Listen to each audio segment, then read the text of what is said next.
Nah, jadi ekosufisme Rumi yang sebenarnya masih dalam suatu cara berpikir abad pertengahan itu oleh Nasr dijadikan suatu pandangan tentang alam yang kemudian kita boleh bisa bilang itu sebagai ekosufisme. Ekosufismenya Nasr yang sebenarnya itu fondasinya ada di Rumi. Jadi Nasr mengembangkan ekosufisme dari Rumi. Nah, itu yang ingin saya jelaskan di dalam slide ini. Kita sudah membahas ini sedikit di pertemuan pertama, tapi sekarang saya akan dalami, mudah-mudahan waktunya cukup. Saya akan berhenti nanti sekitar jam 8:05 lah. Jadi Nasr ini adalah seorang pemikir yang terkait dengan ekologi yang paling senior sekarang ini di dunia Islam. Dia sendiri seorang filosof ya, seorang filosof dari dunia Muslim yang diakui dalam dunia filsafat di Barat ya. Jadi Nasr ini satu-satunya filosof besar dari dunia Islam dan kontribusinya terutama terkait dengan kritik dia terhadap dunia modern, di mana dunia modern itu dianggapnya sudah meninggalkan yang suci, sehingga kalau kita mempelajari mulai dari filsafat, kemudian ilmu pengetahuan, tidak ada lagi yang suci, tidak ada lagi yang ilahi. Ilmu pengetahuan atau filsafat dan ilmu pengetahuan telah mengalami secara total sekularisasi. Jadi yang ada di dunia ini cuma proses dunia dan pandangan ini menjadi sangat menguat sehingga kemudian memunculkan yang bukan dunia itu sebenarnya tidak bisa dimengerti. Jadi apa yang dulu dihidupkan oleh orang-orang klasik, orang-orang tradisional, orang-orang beragama bahwa misalnya ya bahwa alam ini adalah manifestasi dari yang ilahi, itu pandangan yang kuat di dalam agama tradisional, agama-agama besar maupun sebelum agama besar. Bahkan di mana-mana di seluruh dunia religiusitas itu digambarkan sebagai alam ini sebagai manifestasi yang ilahi. Jadi religiusitas itu mengalami yang ilahi itu yang disebut dengan religiusitas. Nah, oleh cara berpikir modern ini disebut dengan animisme. Jadi animisme itu sesuatu yang jelek yang nanti akan diganti atau diperbaiki dengan agama ya. Nah, padahal dalam animisme dan sebenarnya dalam agama-agama yang otentik itu termuat pandangan itu, pandangan yang suci itu. Buku dia yang terkenal itu Knowledge and the Sacred. Itu buku magnum opusnya Syed Hussein Nasr ini yang pengetahuan dan yang suci. Jadi dia mencoba menggali kembali kontras antara dunia modern dan dunia tradisional. Istilah yang dia pakai itu dunia tradisional karena dia menyebut alirannya sebagai neo-tradisionalisme, filsafatnya sebagai neo-tradisionalisme, atau istilah lain filsafat perennial. Nah, kontrasnya itu adalah yang satu penuh dengan suatu kesadaran bahwa alam ini dipenuhi oleh yang sakral, teofani, atau kalau istilah seorang ahli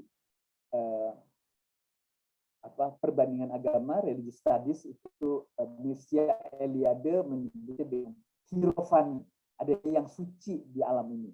Tapi semakin hilang di masa modern itu udah hilang sama sekali. Nah, jadi Nasr mempunyai sumbangan tentang kritik terhadap dunia modern, dan kritik yang paling keras itu adalah hilangnya yang suci. Dan hilangnya yang suci itu sangat tergambar dalam krisis lingkungan. Krisis lingkungan itu pertanda yang paling jelas bahwa manusia sudah tidak lagi menganggap penting yang suci. Akhirnya manusia menganggap yang penting itu adalah memuaskan diri, utilitarianisme yang sudah kita lihat dari perspektif Schumacher ya dalam pertemuan yang lalu ya, temannya Nasser itu.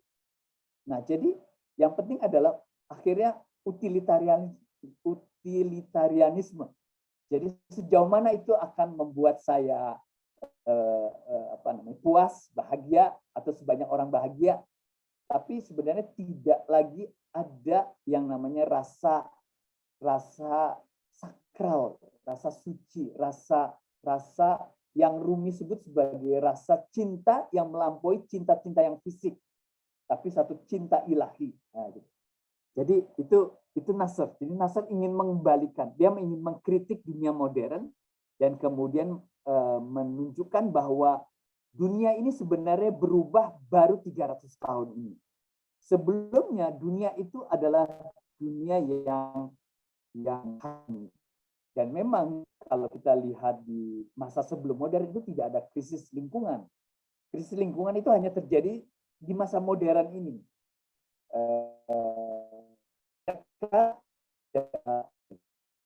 Ada industrialisasi, ada kapitalisme dan dunia perdagangan yang masif, dan kemudian menghasilkan satu gaya hidup manusia modern yang membutuhkan banyak hal yang akhirnya memerlukan eksploitasi alam. Kita perlu bahan bakar fosil yang banyak, kita perlu kayu, kita perlu macam-macam, banyak hal dari sumber daya alam yang mengakibatkan alam ini dieksploitasi untuk gaya hidup kita. Nah, itu yang dikritik oleh dia punya buku judulnya Man and Nature pada tahun 68 kalau nggak salah. 60-an akhir lah. Man and Nature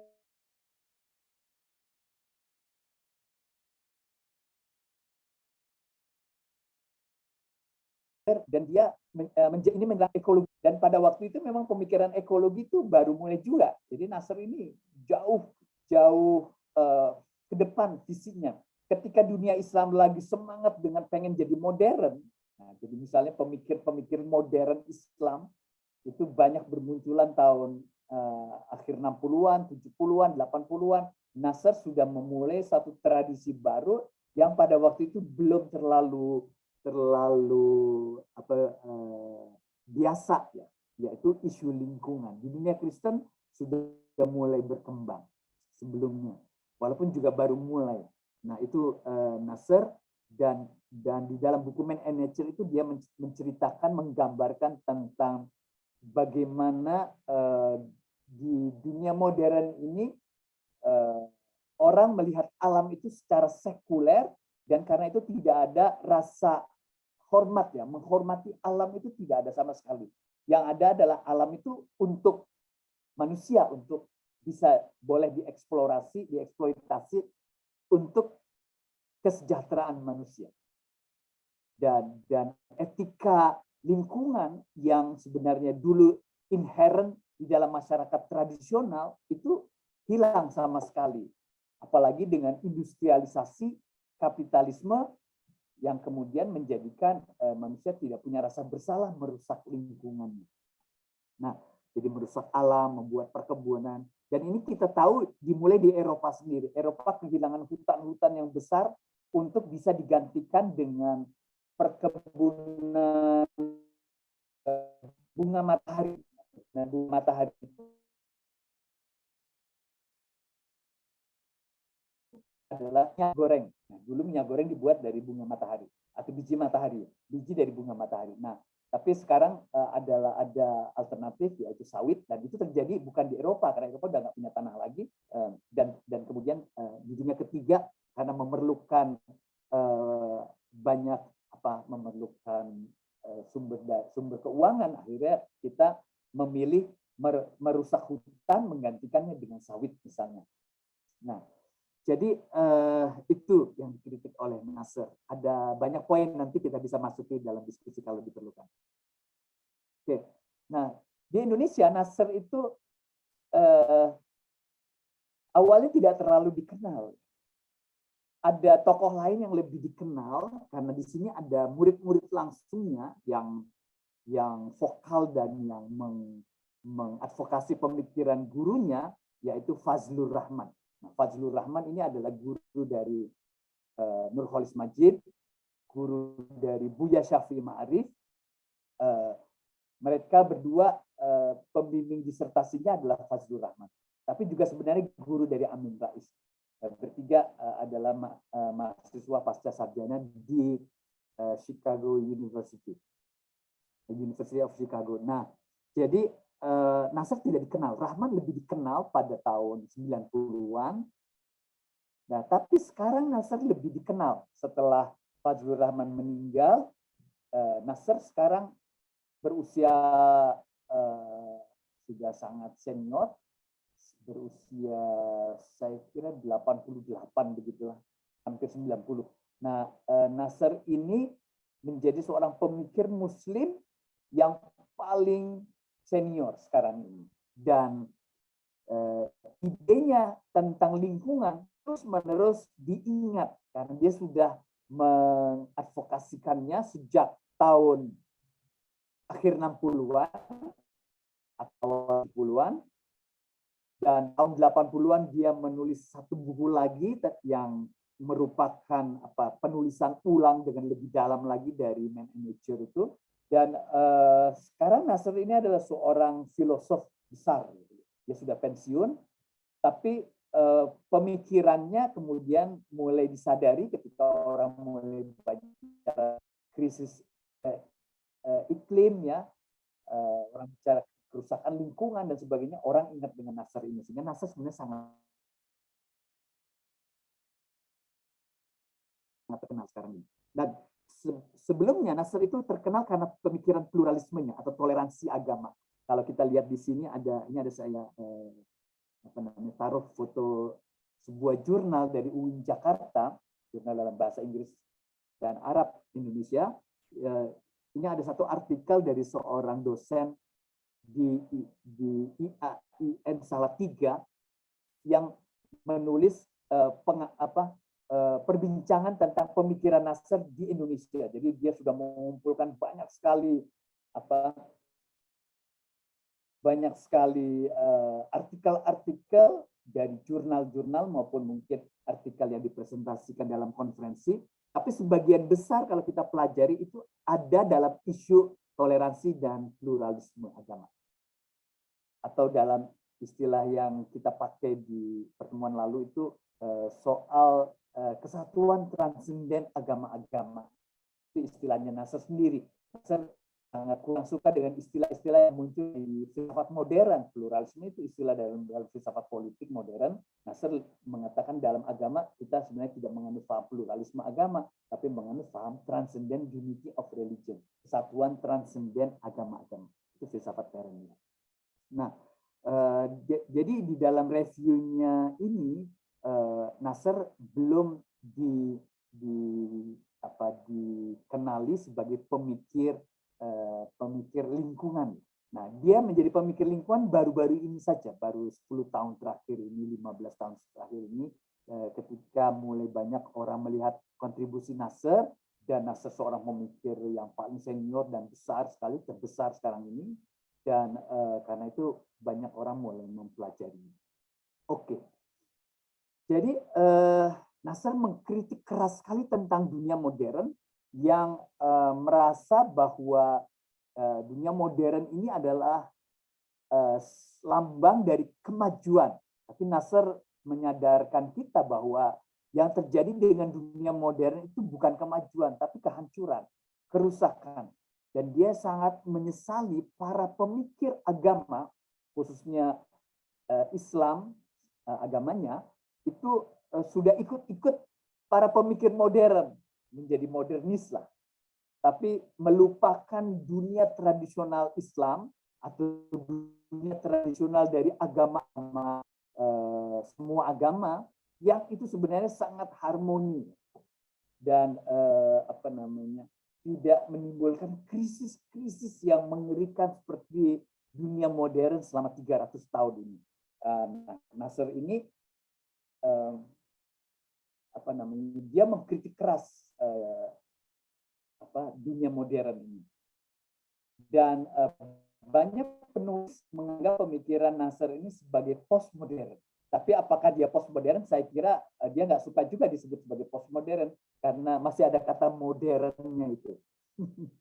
Nah, saya sendiri sebenarnya sampai sekarang masih belum mengerti Nasr ini. Apakah dia seorang kayak Jacques Rousseau ya di dalam masa pencerahan, di dalam awal filsafat modern, yang sebenarnya dia betul-betul mengkritik keras dunia modern dan kemudian kembali kepada kehidupan tradisional yang harmonis. Saya kira mungkin enggak seperti itu. Saya tidak pernah menemukan di tulisannya romantisme untuk kembali ke dunia lama. Saya kira seperti tadi saya sebut dengan ekosufisme, dia sebenarnya orang yang tahu manfaat dari hasil dunia modern, tapi dia prihatin dengan krisisnya. Nah, gimana mengatasi krisisnya? Dia memberi pandangan tradisional yang kita perlu refleksikan, tapi cara pemecahan masalahnya adalah mungkin dengan cara baru mungkin ya. Tapi Nasr sudah terlalu sibuk dengan menganalisis dunia modern sampai dia tidak mempunyai satu solusi yang kita bisa anggap sebagai solusi jenius ya, solusi baru. Tapi dia mengidealkan dunia tradisional itu pasti. Oke, ada banyak hal lah dari Nasr yang nanti kalau ada hal yang Ibu Bapak sekalian, teman-teman ingin elaborasi dari Nasr, saya bisa ceritakan lebih lanjut tentang Nasr. Jadi saya mau masuk ke yang lain.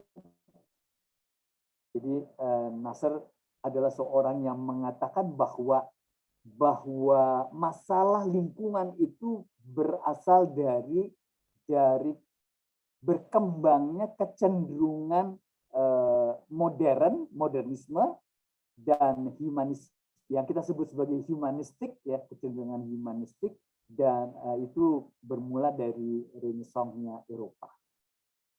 Dan kita kehilangan hal dari dunia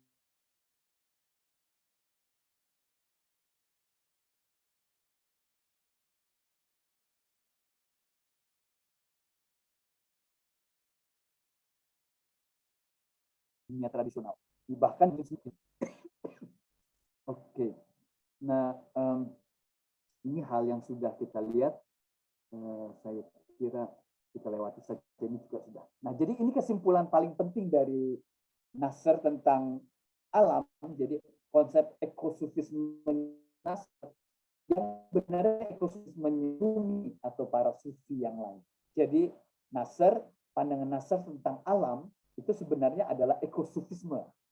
Dan karena kita di dalam kajian kita sekarang coba mengelaborasi ekosufismenya dari Rumi, jadi sebenarnya Nasr itu sangat dipengaruhi oleh Rumi, tapi sebenarnya juga oleh para sufi yang lainnya.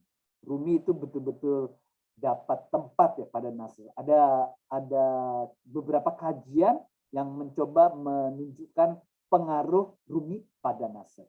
Dan terutama dalam soal ini, soal di mana alam itu dianggap sebagai teofani Tuhan, teofani, manifestasi Tuhan, atau alam sebagai ya manifestasi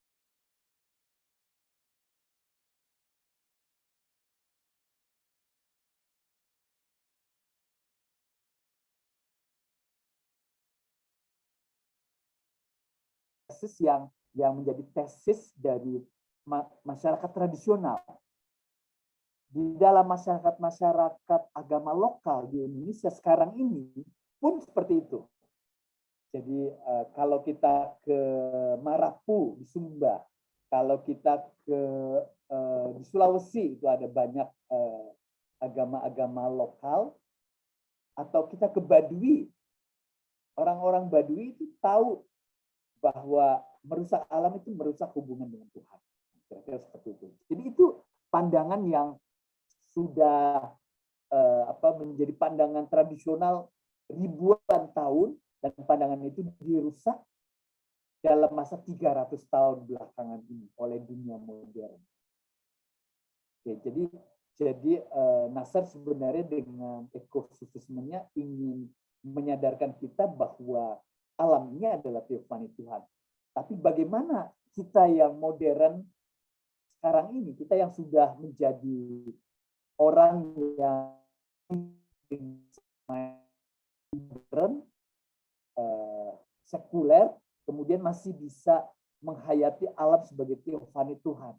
Itu hal yang itu tersendiri yang memang memerlukan latihan-latihan. Tapi orang seperti Nasr, orang seperti Thich Nhat Hanh, orang seperti Thomas Berry dari lingkungan Katolik, orang seperti banyaklah ya, dari Vandana Shiva kalau dari pemikir ekofeminisme di India, atau ada satu lagi saya lupa nanti namanya. Ada juga dari dia itu seorang pemikir lingkungan yang dari tradisi Hindu. Nah, mereka merasa bahwa manusia itu masih bisa menghayati ini. Karena apa? Karena yang suci itu tidak pernah hilang dari diri manusia. Yang suci itu selalu ada, akan selalu ada. Walaupun manusia sudah merusaknya, kesucian itu masih tetap ada. Nah, hingga bagaimana kesucian yang masih ada itu bisa dirawat kembali dan kemudian ditumbuhkan. Dan orang-orang seperti Nasr dan yang lainnya, para ekospiritual yang lainnya, itu yakin bahwa manusia bisa menemukan kembali yang suci. Bukunya Nasr yang magnum opus yang tadi saya sebut, Knowledge and the Sacred, itu bermula dengan bab yang berjudul Rediscovery of the Sacred. Jadi ditemukannya kembali yang suci, dan dia menggambarkan bagaimana yang suci itu mulai mendapatkan tempat lagi di dalam wacana pemikiran modern. Oke. Nah, ini adalah penggambaran yang kalau tadi saya menyebutnya dengan shallow ecology, ekologi dangkal dan ekologi dalam. Sini ada ego, ada eko. Tentu istilah dua ini diciptakan oleh orang-orang dari ekologi dalam pasti ya, karena dia mau mengukuhkan diri keberadaannya sebagai pemikir baru. Mereka harus mengkritik dan memberi nama terhadap pemikiran yang berbeda. Maka dinamai ekologi dangkal, ekologi dalam. Ekologi dangkal itu ya seperti tadi sudah kita ringkaskan. Jadi menganggap manusia itu puncak ciptaan dan alam ini diciptakan untuk manusia. Dan itu semakin berkurang, semakin dihindari dan melihat bahwa alam itu sebenarnya punya satu kesatuan dan manusia adalah salah satu saja dari unsur-unsur alam ini. Jadi itu ekologi, dan kemudian alam ini sebenarnya cukup untuk bisa menghidupkan manusia. Tidak perlu seperti di masa ini, masa di ego ini, di mana sebenarnya manusia mengeksplorasi alam. Di dalam istilahnya Mahatma Gandhi itu bisa menggambarkan ini. Kata Mahatma Gandhi, alam ini sebenarnya cukup untuk memenuhi kebutuhan dasar dari kehidupan manusia. Nah, di sini, jadi tidak lagi dianggap bahwa manusia itu, tidak lagi dianggap alam ini diciptakan untuk kehidupan manusia, tapi bahwa alam ini bisa dipergunakan oleh manusia untuk menjaga kehidupannya. Tapi alam ini tidak cukup untuk memuaskan ketamakan dari satu orang. Tadi semua manusia, sekarang satu orang. Nah, di sini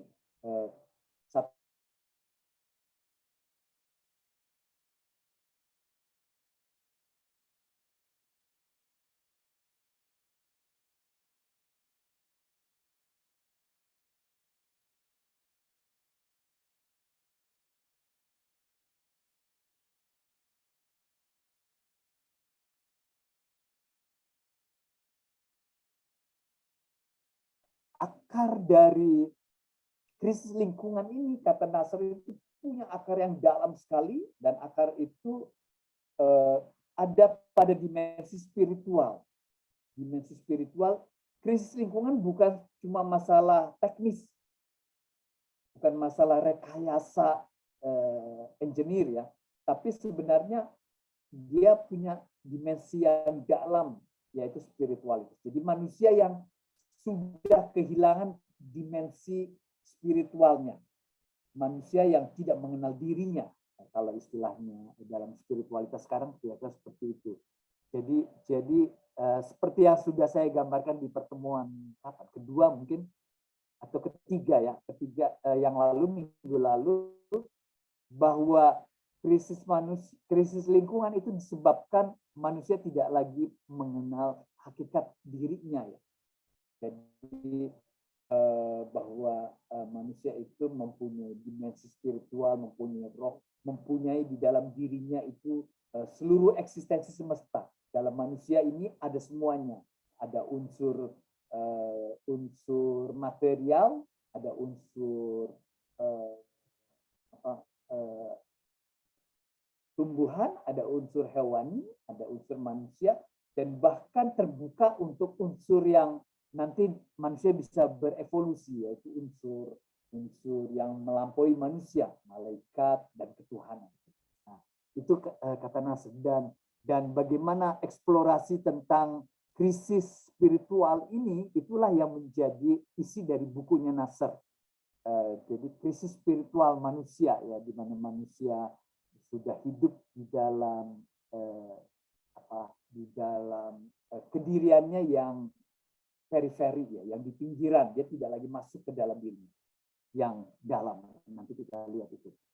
Nah ini Knowledge and the Secret, yang sebenarnya buku yang sangat bagus. Saya sangat menyarankan teman-teman sekalian untuk membaca buku ini untuk mengerti bagaimana dunia modern ini telah mengalami krisis yang besar. Salah satunya adalah krisis lingkungan. Tentu ada krisis yang lain ya, krisis kemanusiaan sendiri. Dan ini adalah buku Nasr yang umum. Jadi walaupun Nasr itu seorang ahli filsafat Islam, tapi buku ini berperspektif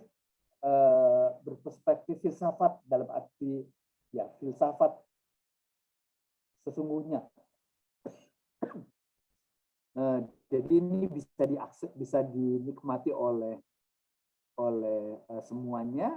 Banyak sekali elaborasi dan contoh-contohnya yang mengambil dari tradisi Kristen, tradisi Hindu, Buddha, Cina, tradisi agama-agama besar dunia lah, Yahudi juga. Nah, dua buku magnum opusnya Nasr tentang ekologi itu ini, Man and Nature, dan dia ulangi lagi sekali lagi apa yang sudah dikatakan di sini dengan lebih mendalam, Religion and the Order of Nature. Buku yang terkenal di dalam wacana pemikiran di Indonesia itu adalah buku yang ini. Yang ini banyak sekali dijadikan sebagai disertasi atau dijadikan sebagai bahan utama untuk artikel jurnal. Nah, jadi ini yang gambar yang sudah beberapa kali kita lihat, tapi sebenarnya ini menggambarkan yang tadi sudah kita singgung. Jadi kalau dalam istilah ekosofisme, ini istilah yang saya buat saja, tapi punya metafor dalam sufisme, yang disebut dengan ekologi, ilmu ekologi, yang nanti oleh para penganut deep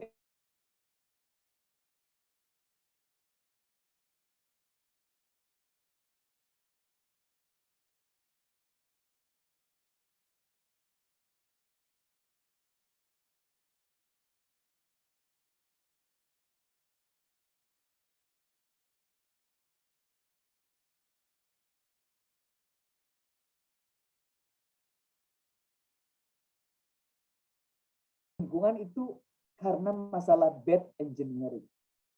Jadi analisis dan pemecahannya itu hanya di luaran saja. Jadi hanya teknikal, hanya teknis. Dan keahlian orang-orang pun teknis. Tidak perlu dipertimbangkan hal-hal yang lebih dalam yang disebut dengan esoterisme ekologi.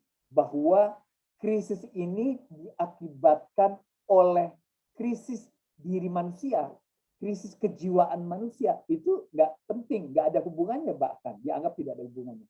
Padahal menurut Nasser ada hubungannya. Krisis lingkungan yang di sini itu adalah akibat dari yang di dalam sini.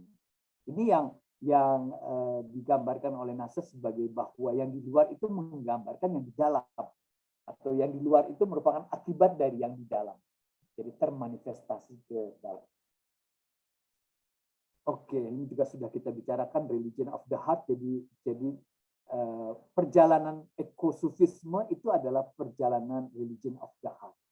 Jadi orang yang sungguh-sungguh bisa menangkap ekosufisme itu sebenarnya orang yang bisa menangkap the heart of religion. Dan kalau orang sudah sampai pada level macam Santo Fransiskus atau macam Sang Buddha dan juga murid-muridnya, tentu pengikut-pengikutnya yang sudah mengalami pengalaman mistikal yang tinggi, itu sebenarnya orang yang sudah bukan lagi menjalani the heart of religion, menjalani supaya dia bisa masuk pada dimensi esoterik dari agamanya dan kemudian pada lingkungannya, tapi dia sudah hidup dalam religion of the heart. Agamanya adalah agama hati. Nah, jadi ketika kita bisa melihat alam ini sebagai manifestasi yang ilahi, melihat Tuhan ada di mana-mana.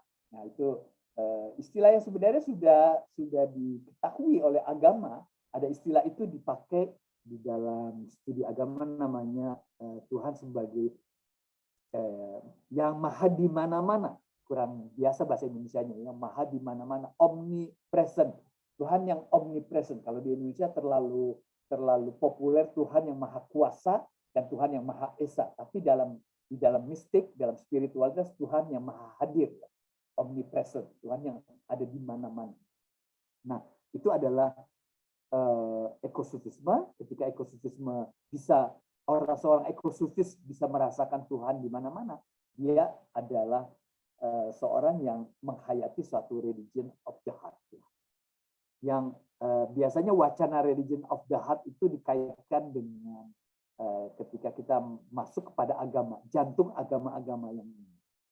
Dan ini yang tadi saya sebut, Nasser pemikirannya terkenal karena pemikiran ini. Tapi sebenarnya di balik pemikiran ini atau setelah pemikiran ini, pada Nasser ada pemikiran ekologi yang punya kesinambungan atau inline dengan pemikiran ini. Sehingga yang ini dan yang ini itu sebenarnya nyambung. Oke. Perspektif Nasser itu sekarang sudah mulai banyak diapresiasi dan banyak tokoh yang sudah melihat bahwa perspektif ini, saya menyebutnya perspektif perennial atau traditional wisdom kalau dalam buku ini, itu sudah ditawarkan sebagai sebuah ekofilosofi yang akan memberi kedalaman lebih lanjut ya daripada ekofilosofi yang ada sekarang. Ekofilosofi yang ada sekarang itu kan deep ecology itu yang paling dalam. Oke, terakhir. Jadi dari apa yang sudah kita pelajari bersama selama 4 pertemuan ini, sebenarnya kita mempelajari di dimensi yang ini. Tapi sebenarnya praksis ekologi itu nggak cukup dimensi ini. Jadi seorang ekosufis, seorang ekospiritual itu sebenarnya dia belum cukup untuk menjadi praksis ekologi. Sufisme, ekospiritualitas itu hanya salah satu dari 3 kalau saya menjelaskan gambar ini. Jadi ada 3 hal yang harus dijalin kelindan, dipakai dalam praksis ekologi. Nah, praksis ekologi ini saya menyebutnya dengan transformative ecology. atau transformatif spiritual ecology, mungkin begitu, atau nggak usah pakai spiritual ecology lah. Yang di sini bisa dari macam-macam agama. Saya kebetulan mendapatkan inspirasinya ini dari pemikiran ekologi Islam, tapi sebenarnya sekarang ekologi Kristen, ekologi Buddha, Hindu, dan seterusnya itu sebenarnya harus sifatnya transformatif. Dan untuk transformatif, kita memerlukan 3 hal.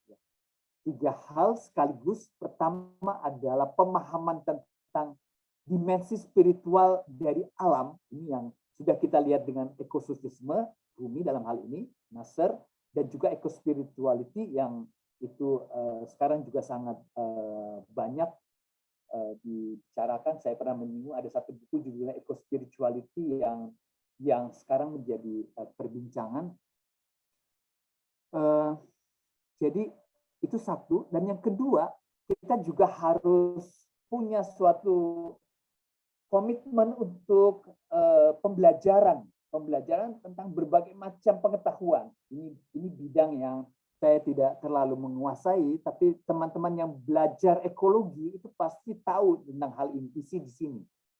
Jadi hal-hal yang terkait dengan keragaman pengetahuan ekologi. Kalau misalnya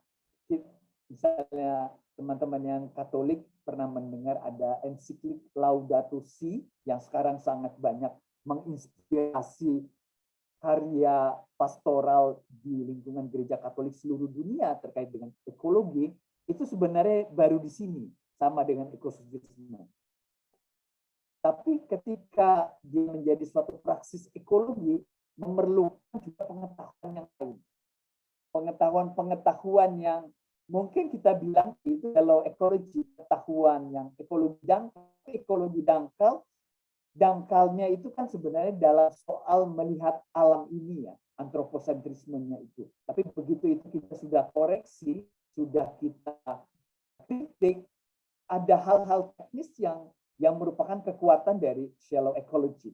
Deep ecology, saya kira ketika dia menjadi teknis, itu dia akan bertemu dengan shallow ecology. Jadi deep ecology saya kira tidak perlu dipahami sebagai praktik advokasi ya, perubahan. Nah, ini penting sekali dan ilmunya pasti ada, ilmu teman-teman yang aktivis lingkungan itu pasti sangat sadar tentang ini. Ini semua ketiganya perlu, karena kalau tidak maka yang terjadi itu adalah lacking yang ini, 3 hal ini.